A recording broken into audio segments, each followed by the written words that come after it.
8 mots que le Saint-Esprit aime, mais que la plupart des chrétiens ne disent jamais.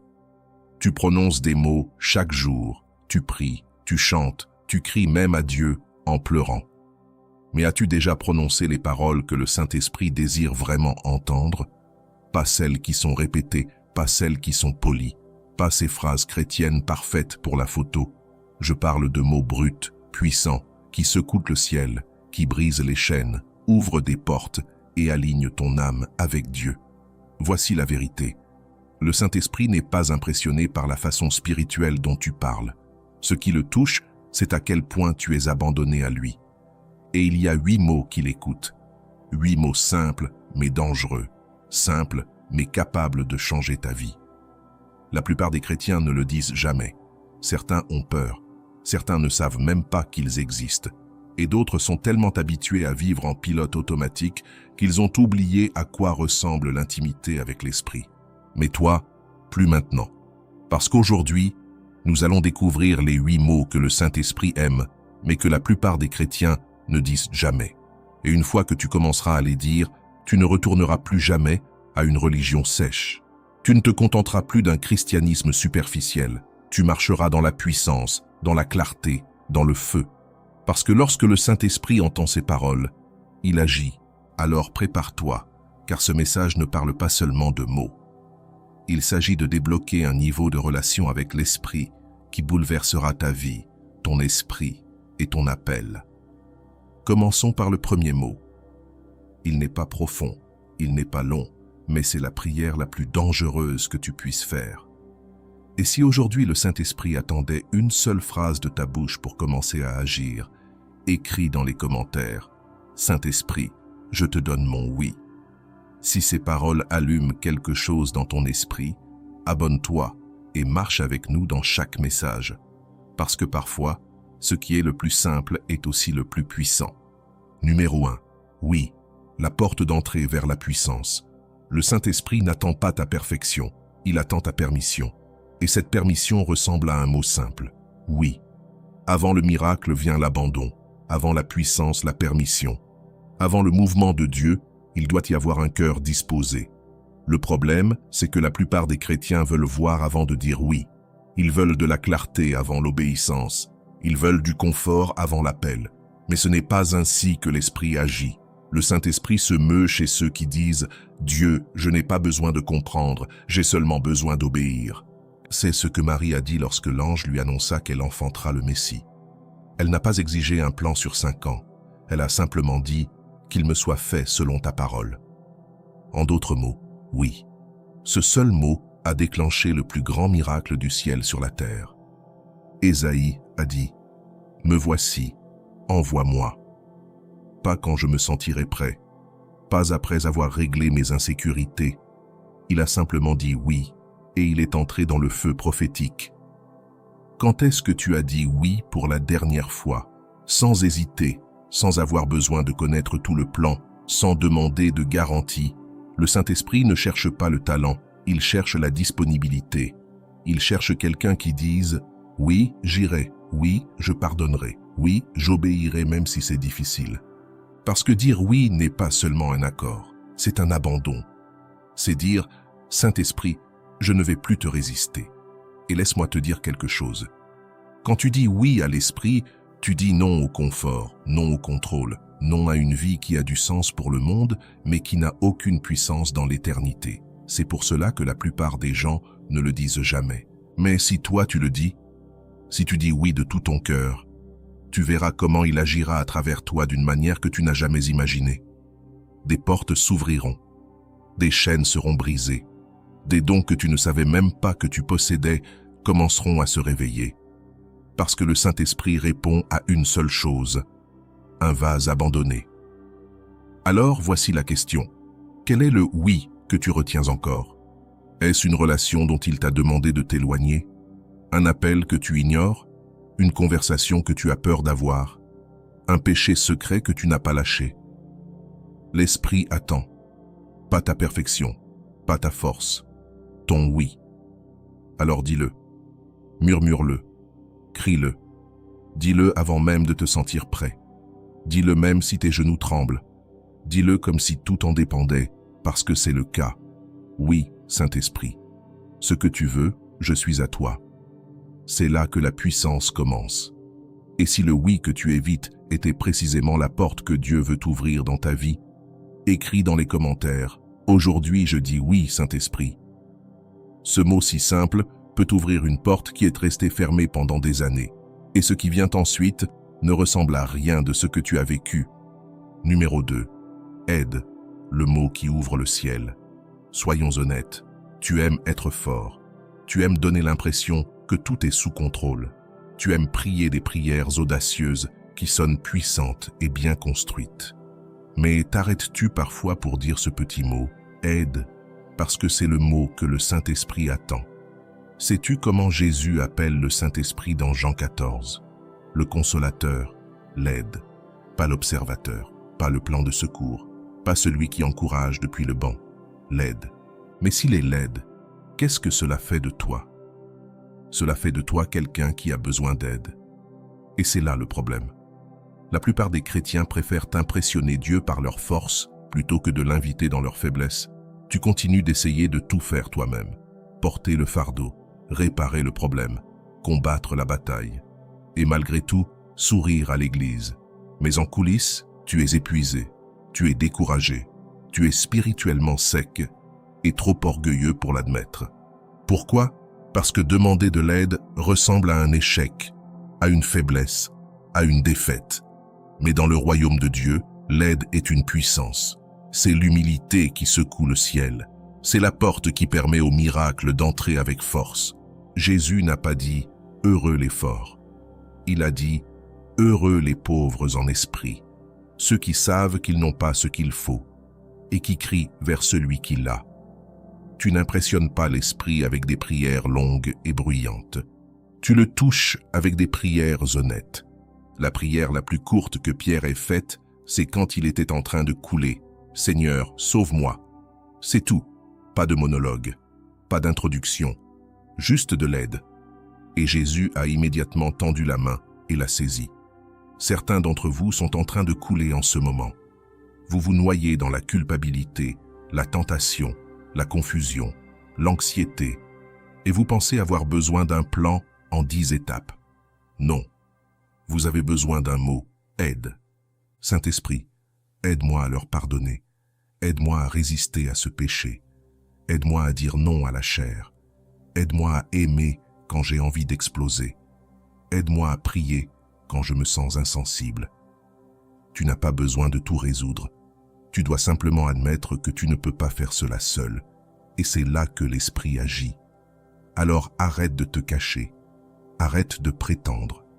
Arrête d'essayer de réparer ce que seul le ciel peut guérir. Dis le mot qu'il attend. Aide. Et si ce petit mot était le début du miracle que tu essaies depuis si longtemps de produire par tes propres forces, écris dans les commentaires « Saint-Esprit, aide-moi ». Peut-être que la force que tu cherches n'arrive pas lorsque tu t'efforces davantage, mais lorsque tu oses enfin demander de l'aide. Numéro 3. Change-moi, l'invitation qui te coûte tout.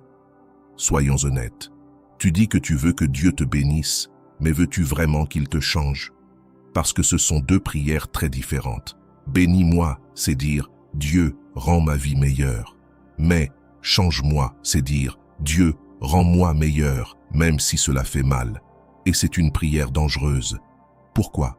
Parce qu'elle invite le Saint-Esprit à faire une chirurgie dans ton âme, à couper ce qui est en train de te détruire, à confronter les habitudes que tu as justifiées, à déterrer les blessures que tu as enterrées, à arracher l'orgueil que tu as utilisé comme armure. Mais voici la vérité. Le Saint-Esprit n'est pas seulement ton consolateur, il est aussi celui qui te raffine. Et si tu veux vraiment marcher dans la puissance, si tu veux porter la présence de Dieu, alors quelque chose doit mourir en toi.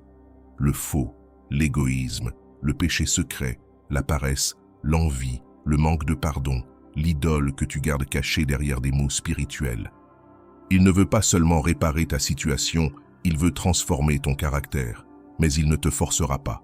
L'Esprit attend une invitation, et le mot qui ouvre la porte est « change ». Change-moi, Saint-Esprit, pas seulement mes circonstances, moi. Change ma manière de penser. Change ma manière de parler. Change ce que je désire. Change l'endroit où je cours quand je suis stressé. Change ce que je tolère en moi-même. Tu ne marcheras jamais dans l'autorité si tu continues à résister à la transformation.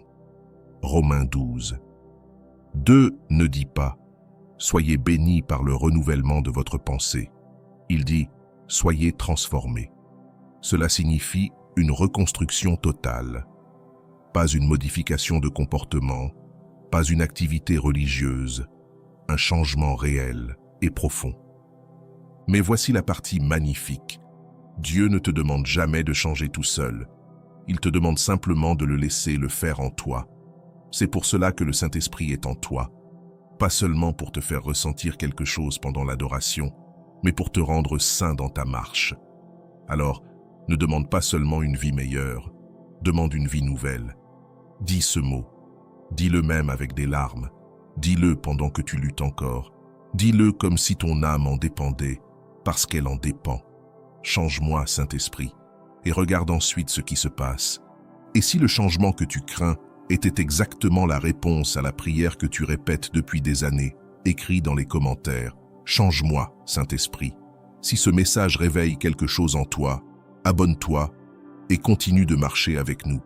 Ce qui vient ensuite élève cette prière à un niveau que très peu osent franchir. Numéro 4. Guide-moi. Le mot qui enlève tes mains du volant. La plupart des chrétiens veulent la direction de Dieu, mais pas son leadership. Laisse cette phrase s'imprégner en toi. Tu pries pour avoir de la clarté. Tu demandes des signes. Tu dis « Dieu, guide-moi ». Mais ce que tu veux vraiment dire, c'est « Dieu, montre-moi la route la plus sûre, tout en me laissant garder le contrôle. » Mais le Saint-Esprit n'est pas ton consultant, il est ton guide. Et si tu veux le suivre, tu n'as pas seulement besoin d'avancer, tu dois lâcher le siège du conducteur. Guide-moi n'est pas un mot léger, c'est un mot coûteux. Il signifie « j'irai là où tu diras, même si je ne comprends pas. Je resterai quand tu me le demanderas, même lorsque je serai frustré. Je lâcherai ce que tu me demanderas de lâcher, même si cela fait mal. » C'est ce que Jésus voulait dire lorsqu'il a déclaré « Si quelqu'un veut venir après moi, qu'il renonce à lui-même, qu'il prenne sa croix et qu'il me suive. » Suivre, pas négocier, pas suggérer, pas discuter, suivre. Et c'est là que la plupart hésitent. Ils veulent que le Saint-Esprit confirme leurs plans, pas qu'il les réécrive. Mais lorsque tu dis vraiment « guide-moi », tu lui donnes accès pour rediriger ta vie, pour retarder ce que tu voulais maintenant, pour fermer des portes qui semblaient parfaites sur le papier, pour te dire non même quand ton cœur crie « oui ». Mais écoute bien, il ne te conduira jamais vers un endroit où sa grâce ne peut pas te soutenir. David a dit dans le psaume 23, « Il me conduit près des eaux paisibles, il me conduit dans les sentiers de la justice. » Pourquoi? Parce que tu ne trouves ni la paix ni le sens en te guidant toi-même. Tu les trouves lorsque tu lâches prise et que tu dis « Saint-Esprit, guide-moi. Guide-moi dans ma carrière, guide-moi dans mes relations, guide-moi dans mes décisions, même les plus petites. Guide-moi loin de la tentation. Guide-moi vers la vérité, même quand elle me confronte. » Que ce mot gouverne ta journée. Non pas « Dieu bénisse ce que je fais », mais « Dieu, conduis-moi vers ce que toi tu bénis. » Il n'existe pas d'endroit plus sûr que sous sa direction. Alors dis-le, et dis-le sérieusement. Guide-moi, Saint-Esprit, je te suivrai, quel qu'en soit le prix. Et si ta plus grande paix arrivait le jour où tu arrêtes de négocier et où tu commences enfin à suivre réellement? Écris dans les commentaires « Saint-Esprit, guide-moi ». Dans le point suivant, l'Esprit touche un mot qui change complètement, qui tient le contrôle de ta vie. Numéro 5. Sonde-moi, le mot qui expose et qui guérit. Tu peux tromper les gens, tu peux même te tromper toi-même, mais tu ne peux pas tromper le Saint-Esprit. Il voit le cœur, pas la vitrine de ce que tu montres, pas le masque que tu portes à l'église, pas le rôle que tu joues devant les autres. Il voit tout, l'amertume derrière le sourire, l'envie secrète, l'orgueil silencieux, le péché caché que tu as appris à gérer, mais dont tu ne t'es jamais vraiment repenti. Et pourtant, il attend. Non pour te condamner, mais pour te guérir. Mais voici le point crucial, il ne s'impose pas. Il attend d'être invité. Et cette invitation ressemble à ceci. Sonde-moi. David a prié ainsi dans le psaume 139. Sonde-moi, ô Dieu, et connais mon cœur. Éprouve-moi et connais mes pensées anxieuses. Regarde si je suis sur une mauvaise voie. Ce n'est pas une prière polie et passive, c'est une prière dangereuse, brute, réelle. Parce que lorsque tu dis « sonde-moi », tu mets la lampe de poche dans les mains de Dieu. Tu lui donnes la permission d'entrer dans les pièces de ton cœur que tu gardes fermées depuis des années. Les endroits où le traumatisme vit encore, les pensées que tu as honte de dire à voix haute, les idoles que tu aimes secrètement plus que lui, les blessures que tu prétends ne plus ressentir. Mais écoute bien, Dieu ne peut pas guérir ce que tu continues de cacher. L'esprit ne fait pas un travail superficiel. Il va en profondeur. Il arrache les choses à la racine. Il expose non pour t'humilier, mais pour te libérer. La conviction est un cadeau, pas une attaque. C'est la preuve que l'Esprit te parle encore. Alors dis ce mot. Sonde-moi, Saint-Esprit. Regarde mes motivations. Regarde mes désirs. Retire ce qui n'a pas sa place. Laisse-le éclairer tes zones d'ombre, parce que la liberté ne vient pas du fait d'ignorer ton péché. Elle vient du fait de le remettre à Dieu. Et tout commence par un mot. Sonde. Et si la liberté que tu demandes depuis des années se trouvait derrière une porte qui ne s'ouvre que lorsque tu arrêtes de te cacher? Écris dans les commentaires « Sonde-moi, Saint-Esprit ». Ce qui vient ensuite peut confronter des choses que tu évites depuis des années, mais aussi ouvrir une liberté que tu n'as jamais expérimentée. Numéro 6. Parle. Le mot qui transforme la religion en relation. Laisse-moi te poser une question. Quand est-ce que tu as entendu le Saint-Esprit parler pour la dernière fois? Pas seulement un sermon, pas seulement un verset biblique que tu as lu par devoir, mais un murmure, une impulsion, un moment où le ciel a interrompu la terre et où ton cœur s'est mis à brûler. Pour beaucoup de croyants, cela fait bien trop longtemps. Et pour d'autres, cela n'est peut-être jamais arrivé. Mais voici la vérité. Le Saint-Esprit parle encore aujourd'hui. Le problème n'est pas qu'il soit silencieux. Le problème, c'est que la plupart des chrétiens ne le lui demandent jamais. Nous parlons à Dieu, nous le supplions d'agir, nous crions pour obtenir des réponses, mais nous ne faisons jamais une pause pour dire un mot simple. Parle. Ce n'est pas une demande passive, c'est une posture. C'est une déclaration qui dit « J'ai fini de parler, je suis prêt à écouter ». Dans 1 Samuel 3,10, le jeune Samuel entend son nom dans la nuit et répond « Parle, Seigneur, car ton serviteur écoute ». Cette phrase a changé sa vie. Il n'a pas demandé de bénédiction. Il n'a pas exigé une percée. Il a simplement dit « Parle ». Et l'Esprit a répondu. Le même Dieu qui a parlé et la création est venue à l'existence. Le même Esprit qui a murmuré à Élie dans un doux murmure. La même présence qui a parlé à l'Église primitive parle encore aujourd'hui, mais seulement si tu es prêt à écouter. Le problème, c'est que nous sommes en train de nous noyer dans le bruit. Réseaux sociaux, actualités, opinions, podcasts. Tu as la voix de tout le monde dans tes oreilles, sauf la sienne. Et pourtant, quand tu dis enfin « parle », tu donnes au Saint-Esprit la permission d'interrompre tes habitudes, d'annuler tes suppositions, de traverser le brouillard de ta routine. Il peut te confronter, il peut te consoler, il peut te défier ou te confirmer, mais il parlera, parce que ses brebis connaissent encore sa voix. Et écoute ceci, si tu n'entraînes pas tes oreilles à l'entendre dans le silence, tu le manqueras dans le chaos. Alors, aujourd'hui, arrête de remplir le silence, laisse Dieu le remplir. Avant d'agir, dis « parle ». Avant de décider, dis « parle ». Avant de prêcher, de publier ou de planifier, dis « parle ». Puis, reste immobile, reste en silence, sois prêt. Parce que lorsque le Saint-Esprit parle, tout change. Et si la réponse que tu cherches ne vient pas avec plus de mots de ta part, mais avec un moment de silence où tu laisses enfin Dieu parler, écris dans les commentaires « Parle, Saint-Esprit ». Si ce message parle directement à ton esprit, abonne-toi et continue de marcher avec nous dans cette profondeur. Ce que l'Esprit révélera ensuite pourrait changer pour toujours la manière dont tu entends Dieu. Numéro 7. La parole qui apporte la liberté par l'abandon. Personne ne veut dire ce mot. Il est inconfortable, il coûte cher et il ne sonne pas victorieux. Pourtant, c'est l'une des paroles les plus puissantes que tu puisses prier. Brise-moi. Nous aimons dire, utilise-moi Dieu, bénis-moi Dieu, ouvre des portes Dieu. Mais brise-moi, c'est différent. C'est une prière d'abandon. C'est ce que quelqu'un prie quand il a fini de jouer la sécurité, quand il a fini de prétendre être fort, quand il a fini de s'accrocher aux idoles, à l'orgueil et aux blessures non guéries. Et laisse-moi te dire ceci. Dieu fait son meilleur travail avec des choses brisées. Le pain ne s'est multiplié que lorsque Jésus l'a rompu. Le parfum ne s'est répandu que lorsque le vase a été brisé. Et tu ne marcheras pas dans une véritable puissance tant que ton orgueil ne sera pas brisé et que ton cœur ne sera pas exposé. Parce que le Saint-Esprit ne peut pas remplir ce que tu refuses de vider.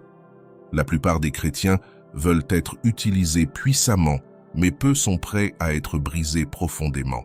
Mais si tu dis ce mot, si tu donnes au Saint-Esprit la permission de briser ce qui doit être brisé, il le fera. Il brisera les mensonges auxquels tu as cru pendant des années. Il brisera les schémas de péché avec lesquels tu avais fait la paix. Il brisera l'orgueil qui t'empêche de demander pardon. Il brisera la peur qui t'a gardé silencieux lorsque tu devais dire la vérité. Et oui, cela pourrait faire mal. Oui, cela pourrait te coûter des amis, du confort et une fausse sécurité. Mais cela te donnera quelque chose de plus grand, liberté, clarté, feu et onction. Car seul celui qui est brisé peut porter l'huile. Le psaume 51:17 dit « Les sacrifices agréables à Dieu, c'est un esprit brisé, un cœur brisé et contrit. Ô Dieu, tu ne le méprises pas. » Veux-tu être proche de Dieu? Alors laisse-le te briser, non pour te détruire, mais pour te guérir, non pour t'humilier, mais pour te former, non pour t'écraser, mais pour te couronner. Alors arrête de prier pour ce qui est facile. Prie pour ce qui est réel. Prie pour la transformation. Et dis le mot que l'Esprit attend depuis longtemps. Brise-moi. Et si ce qui te retient le plus ne peut tomber que lorsque tu te rends enfin complètement, écris dans les commentaires. Brise-moi, Saint-Esprit. La parole suivante est l'une des plus difficiles à dire et aussi l'une des plus libératrices. Numéro 8. Plus, la parole qui ouvre les fleuves du ciel. S'il y a une parole que le Saint-Esprit ne se lasse jamais d'entendre, c'est celle-ci. Plus. Pas plus de choses, pas plus de confort, pas plus de succès, seulement plus de lui. Tu n'as jamais été créé pour vivre de la rencontre d'hier, de la révélation d'hier, du feu d'hier. Mais trop de croyants vivent avec du pain rassis, font les choses par routine et appellent cela la maturité, alors qu'en réalité, c'est de la complaisance spirituelle. Le Saint-Esprit est attiré par la fin, pas par la performance, pas par la perfection, pas par le nombre d'années passées à l'Église. Il est attiré par une faim brute, désespérée, réelle. Jésus a dit dans Matthieu 5:6, « Heureux ceux qui ont faim et soif de justice, car ils seront rassasiés. » As-tu remarqué? La faim vient d'abord. Tu veux être rempli? Demande plus, désire plus, crie pour plus. Parce qu'il y a toujours plus de Dieu à connaître, plus de sa présence à expérimenter, plus de sa puissance pour marcher, plus de sa parole à dévorer, plus de courage, plus d'amour, plus de feu. L'Église primitive ne priait pas seulement pour le réveil. Elle vivait dans un état constant de soif spirituelle. Ils ne se contentaient pas. Ils priaient, jeûnaient, adoraient, se repentaient, prêchaient et imposaient les mains aux malades parce qu'ils voulaient plus du ciel envahissant la terre. À un moment donné, nous avons perdu cela. Nous sommes devenus satisfaits de bons sermons et d'une musique correcte. Nous avons cessé de lutter. Nous avons cessé de désirer. Mais écoute-moi, tu as été créé pour une intimité profonde avec l'Esprit, pas une religion superficielle, pas une foi limitée au dimanche, pas une vie de prière réservée aux urgences. Tu as été fait pour brûler, mais le feu a besoin de combustible, et ce combustible est ta faim. Alors demande-lui, plus de toi, Saint-Esprit, plus que ce que j'ai connu, plus que ce que j'ai ressenti. plus que ce que j'ai jamais osé demander.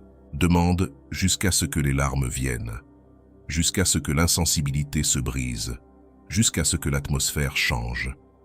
Parce que si tu n'es pas désespéré pour plus, tu te contenteras de moins. Ne vis pas une vie chrétienne à simplement survivre quand des fleuves d'eau vive sont disponibles. Ne t'arrête pas là où c'est sûr. Va au-delà de ce qui est confortable. Entre dans le débordement. Commence par un mot de plus. Et si le ciel attend ta fin et non ta performance pour déverser quelque chose de nouveau sur ta vie, écris dans les commentaires « Plus de toi, Esprit Saint ». Après ce message, tu ne pourras plus te contenter d'une foi à moitié. Conclusion. Les mots qui débloquent tout. Maintenant, tu les as entendus. 8 mots simples, mais chacun est une clé qui ouvre quelque chose de surnaturel. Oui.